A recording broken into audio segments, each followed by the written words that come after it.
Hello, nice to see all of you again. We are in the second week of Elements of Literature and Creative Communication.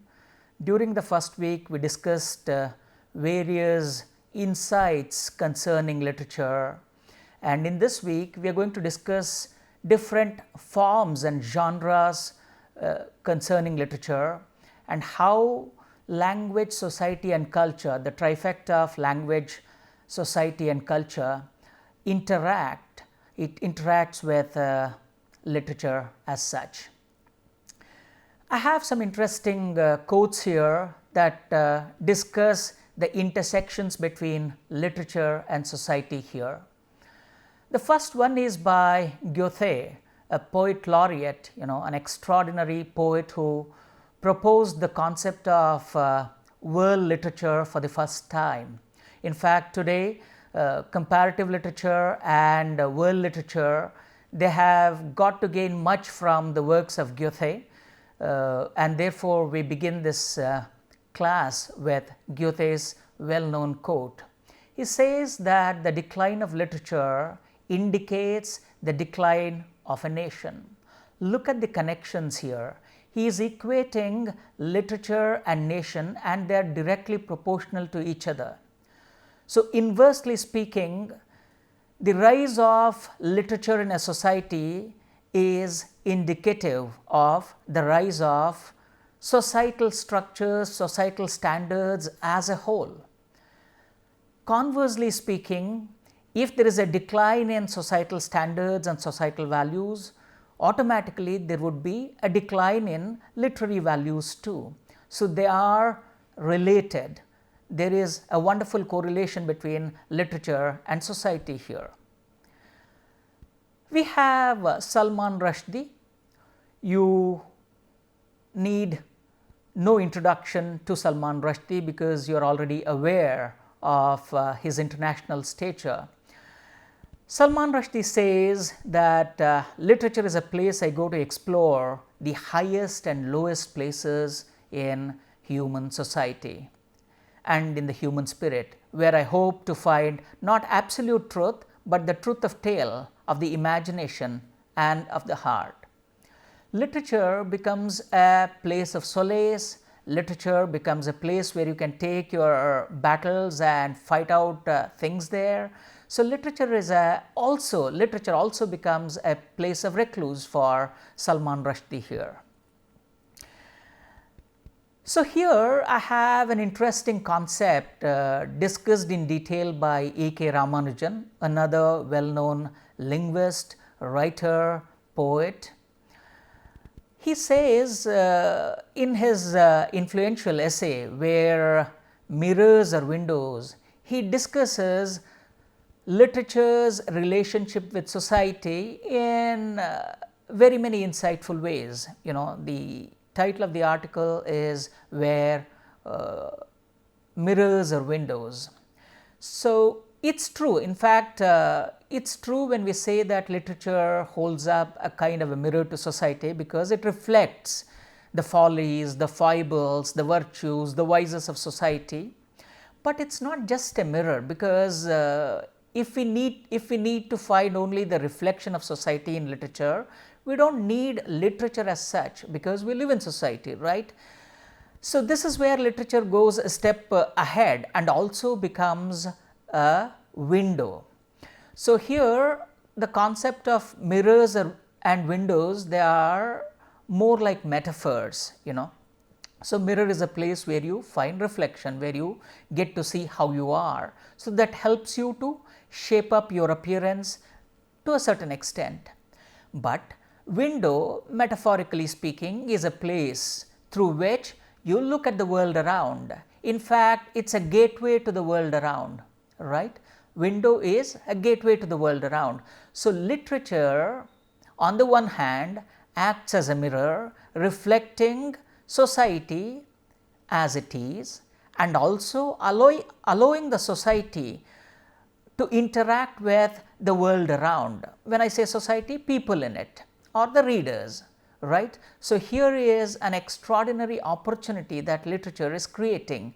What does it do? It reflects society and also it provides members of society an opportunity to look out through which they get to have a kind of an exposure to the world around. So, that is why we have this concept of mirrors and windows.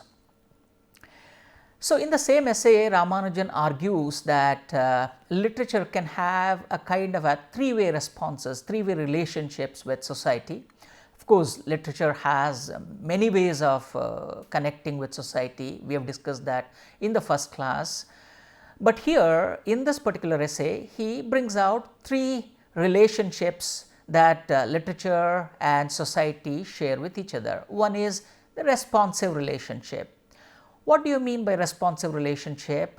Well, literature looks at society and responds, and it is also true the other way around. Society looks at literature that is produced within its ambit and responds to that. So, both of them are open to influences from each other. So, it's a relationship of response. The second type of relationship is one of reflexive in nature. So, what does reflexive relationship mean here? Well, when literature looks at society, it goes into a kind of an introspective mode. And when society also looks at itself through the literature, then it also tries to introspect.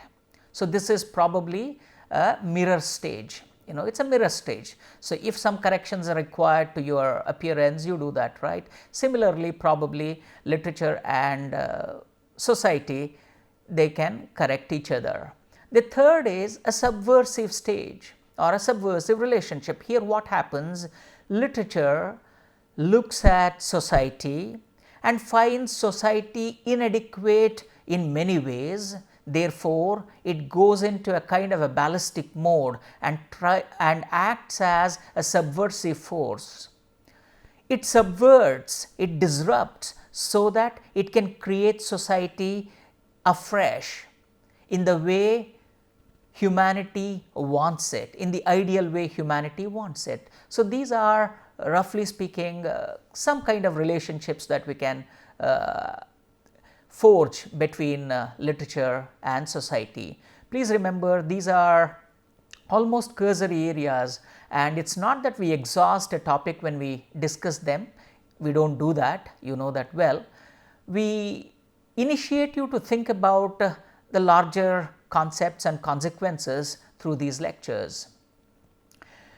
Going on to the major, he is a major Peruvian writer, Lassa, Mario Vargas Llosa, also a Nobel laureate, well-known politician, writer, journalist, poet, playwright.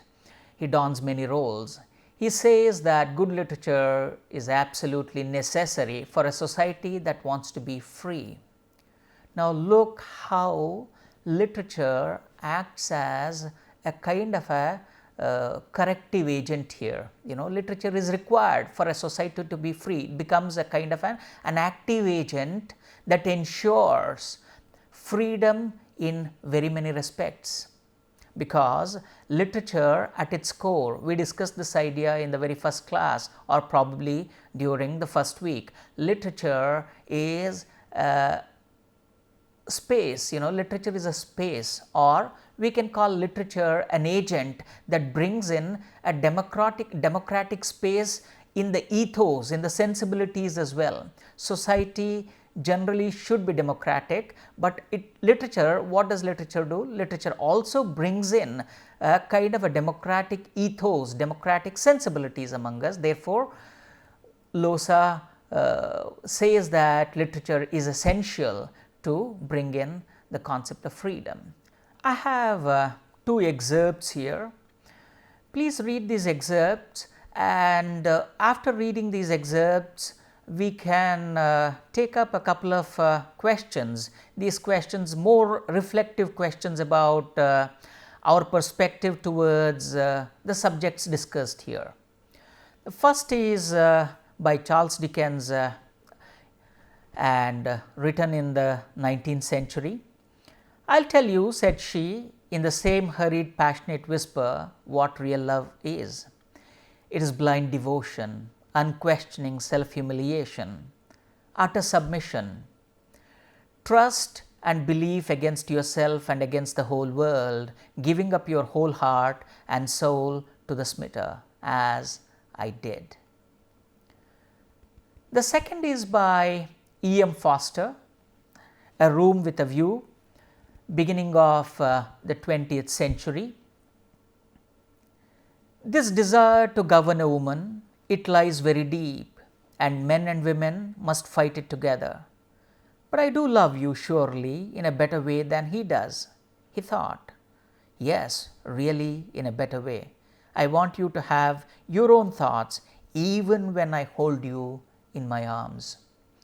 Obviously, the subject in both these short passages is about the relationship between man and woman that you can see. They were written in two different time periods. They were, one was in the 19th century, you can call it mid 19th century, the other the early part of the 20th century. Now I have a couple of questions to raise. Do you think, as far as their sentiments regarding their subjects, or their treatment of love, is there any change? Is there any change in the sentiment? Did you notice any change in the sentiment? And if you have noticed the change in the sentiment, do you think you can correlate it with the ethos of the time in which these works were produced? And generally speaking, or in a manner of generalization, do you think they reflect the spirit of the age? Are these changed attitudes, are they uniform across society? It's not that, in fact, both of them have been taken from a society and a culture.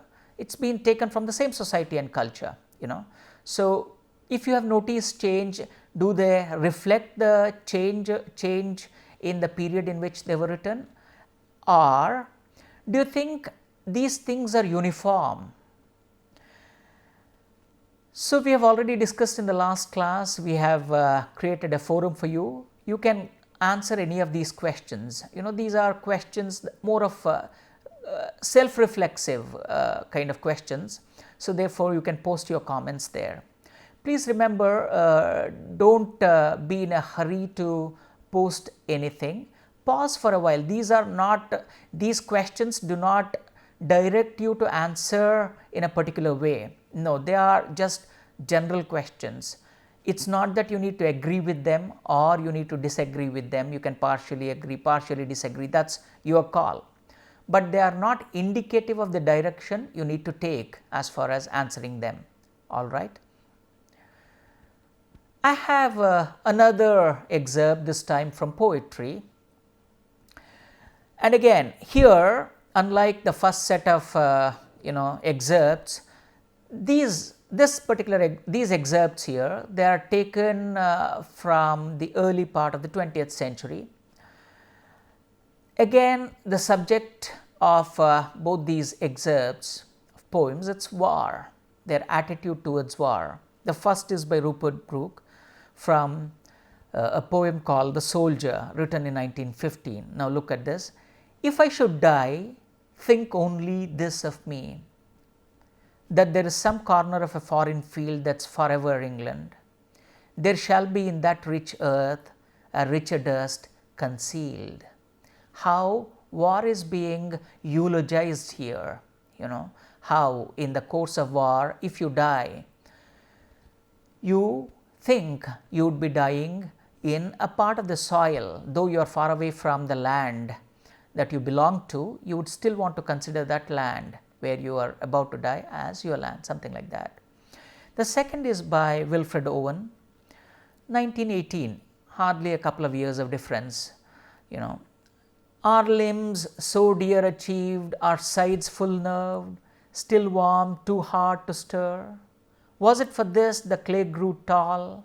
Oh, what made fatuous sunbeams toil to break earth's sleep at all? So, here, as the title of the poem reflects, the poet is disillusioned with war. In fact, he realizes that all the nobility that's attributed to war has become futile. So, he has a feeling that has everything been wasted. So, here, as I said, both of them are written during the same time, but by two different individuals. So, look how they reflect the ethos of society. So, it is not that you need to have a considerable gap between two pieces of work to reflect. In fact, works written during the same period can also present different perspectives related to society, So, more or less they reflect diversity in perspectives. We have also discussed that in the first week. So, that is how we look at literature and society. These are some broad contours. In fact, what we have done so far is to discuss the broad contours of relationship between literature and society. Moving on, we are going to discuss different forms and genres of literature. We need to have a closer understanding about the structure of literature as such. So, broadly speaking, we can call them forms and genres. Literature can be broadly classified into three distinct forms: poetry, prose and drama. Most of the times people confuse forms with genres. Please notice the pronunciation of the word G-E-N-R-E. It has a French root, genre, all right. Generally speaking, form is related to the structure of the literary piece. In other words, it is structural. In its principle, form is related to the structure of a work of art. So, when we say a structure, because when you look at a particular piece, you know whether it is a novel or a long piece of poem, right, just at the outset. Of course, there are complications to that particular simplistic understanding. We are going to discuss these things at a little later stage. There are nuances to the argument we are presenting here. We would be discussing this nuance at a later stage, all right. But you can distinguish prose and poetry. We are going to discuss more of that in subsequent slides. Genre is related to the content of that work of art.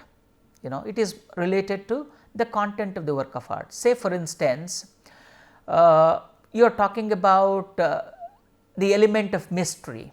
You want to write about the element of mystery. You want to write about crime thrillers. You want to write about romance. You want to write about science fiction.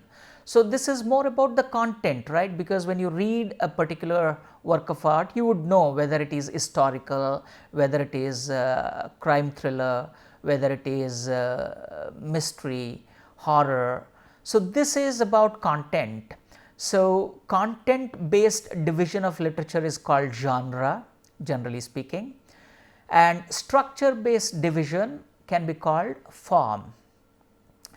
So, in order to understand this concept better, we can use the metaphors of architecture and interior design.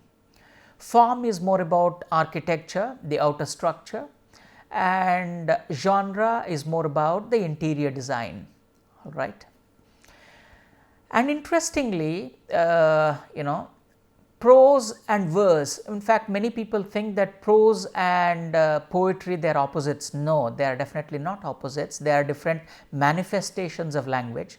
Again, we are going to discuss that in subsequent slides. But for time being, let us know that verse and prose both have Latinate roots, and verse means to turn around or to bend.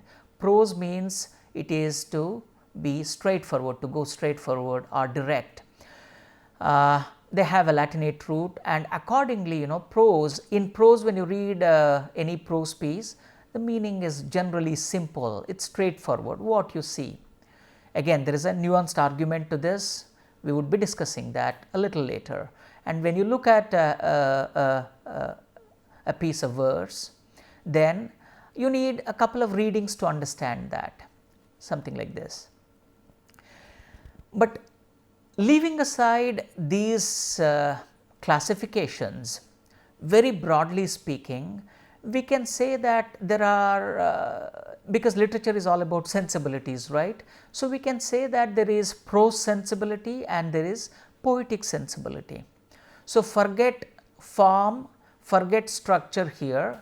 When you read something, if the experience that you derive out of it is more intense and more imaginative, it is poetic sensibility. If it is more philosophical and theoretical, you can call it and dense, you can call it prose sensibility, all right.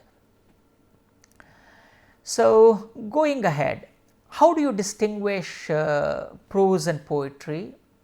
Now, here are again two interesting pieces. Please go through this and you will be able to automatically spot what is a prose piece and what is a piece of verse here, all right. So, this is by a writer called Gordon Taylor, written sometime in the late 1960s. It is an excerpt from the book The Biological Time Bomb. Please read this. Between the ages of 30 and 90, the weight of our muscles falls by 30% and the power we can exert likewise. The number of nerve fibers in a nerve trunk falls by a quarter. The weight of our brains falls from an average of 3.23 pounds to 2.27 pounds as cells die and are not replaced. This passage is discussing the concept of growing old. Look at the details, look at the diction. And now I have another piece. This is by T.S. Eliot, a well-known poet, modernist, and a Nobel laureate. Let me disclose the gifts reserved for age, to set a crown upon your lifetime's effort. First, the cold friction of expiring sense without enchantment, offering no promise, but bitter tastelessness of shadow fruit as body and soul begin to fall asunder. Second, the conscious impotence of rage at human folly and the laceration of laughter at what ceases to amuse. And last, the rending pain of reenactment of all that you have done and been. Both of them discuss the concept of growing up.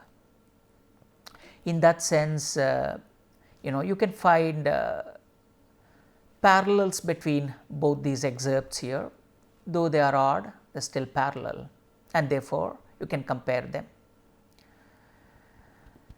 Under a broad rubric of growing old, they list out or catalog different things. But what you need to notice here is a kind of a significant difference in the tone, diction, pace, precision. In fact, precision is there in both these pieces of text, but that precision, the nature of that precision, it varies, and so is the object of attention. If you have read the prose passage, you will see how neutral it is. There is no raging rage there. There is no intense passion there. It is neutral. objective to a certain extent, measured in its response to the concept of growing old, and its tone is almost a material like tone. Whereas the excerpt from that poetic piece, it also signifies the process of growing old. But notice the element of musicality there. Notice the element of musicality there. So, here is an interesting quote by the French writer Paul Valéry. Anyone with a watch can tell you what time it is, but who can tell you what is time? So, you can call this distinction somewhat reflective of the distinction between prose and poetry, right? The objective of the prose is to give you what time it is, to give you the time, but poetry is more about understanding the nature of time itself. It is more self-reflexive. Going ahead, I have some more distinction between prose and poetry. So, generally speaking, right at the outset, you can distinguish prose from poetry because prose is written in complete sentences and paragraphs, whereas poetry has different ways of occupying the space, line fragments, sentence fragments, cryptic words. And as far as prose is concerned, it makes use of normal language pattern, more or less it mimics the everyday conversation, whereas in poetry the use of language is more artistic in nature. Here the purpose is more to express your emotions than to present information. In prose generally, unless of course there is a word limit, generally speaking you can be very verbose there, whereas poetry does not give you that opportunity. Economy of expression, in fact in poetry economy of expression is very, very important. And generally speaking, a prose piece, there are exceptions to all these things, but this is for our general understanding. Okay, prose is easy to understand, and poetry requires a couple of readings. That's why in the context of poetry we said that you will have to read in between the lines. Okay. Here is a Venn diagram that brings out the difference between prose and poetry. We have already discussed the differences between prose and poetry, but what I am interested to show you here through this diagram is the space of intersection. So, a good prose also can have musicality to it, an element that elevates that work to the status of a musical piece. A good prose also makes use of different literary devices. It makes use of language in a very creative way. Both can tell stories. In fact, it is a misnomer to say that you make use of prose to tell stories and you make use of poetry for not saying stories. No, that is not true. In fact, if you look at the origins of poetry, they were basically meant to narrate stories. So, it is a misnomer if somebody says that you can't narrate a story through a poem. It's not a precise understanding. Okay, and both of them can have an element of showing, not describing. Not saying about it, but to make you experience what they are saying. That experiential component both have that capacity.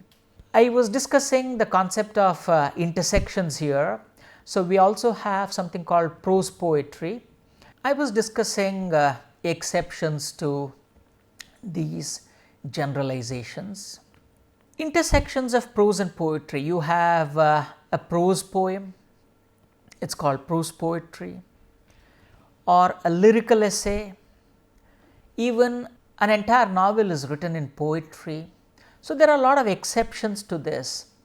Therefore, what I would like to propose, it's already been proposed, but what I would like to bring to your attention is this, that rather than looking at prose and poetry as binaries, rather than looking at prose and verse as binaries, it's better we look at them as as a part of a spectrum called language, different manifestations of language. So, if you look at it as a part of the spectrum called language, then it becomes easy for us to understand exceptions and intersections between prose and poetry.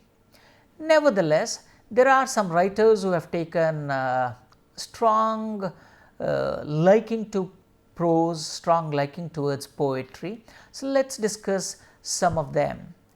We have Virginia Woolf, a very influential 20th century modernist writer.